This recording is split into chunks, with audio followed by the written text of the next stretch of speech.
Në Maqedoninë e Veriut të skandalet nuk kanë të ndalur, ndërsa vazhdojnë gënjeshtrat e VMRO-DPMN-s për kryetarin e LSDM-s Venko Filipçe për pretendime se ka pasur në pronësi një automjet të markës Audi. Kjo është qëndrimi i LSDM-s e cila akuzat e VMRO-s i cilëson si gënjeshtër e pastër. Partia sqaron se automjeti përmendur nuk ka qenë kurrë në pronësi të Filipçes, as tani dhe as në të kaluarën.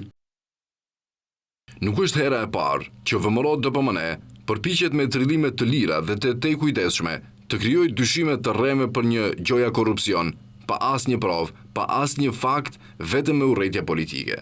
Sepse skandalet e vërteta janë në oborrin e VMRO-DPMN-s. Këto përpjekje të dëshpëruara për ta njollosur Venko Filipçen tregojnë se sa shumë i friksohen atij.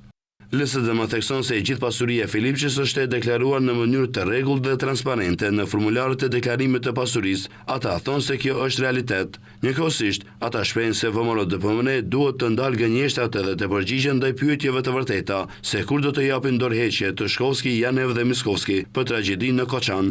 Ndërkaq, në ditën e djeshme VMRO-ja ka ngritur pretendime se kreu i LSDM-s Venko Filipçe ka marrë dhurat një vetur luksoze nga kompania Zobek Mining Group, prej ku nga ana tjetër fitoi një tender për furnizimin e qymirit për SM, kur një person që nuk ka lidhje familjare me një person tjetër merr një dhuratë prej 130.000 eurosh, është mjaft të qartë se bëhet fjalë ose evazion fiskal, pastrim parash ose tregtim ndikimi, pretendon VMRO-ja.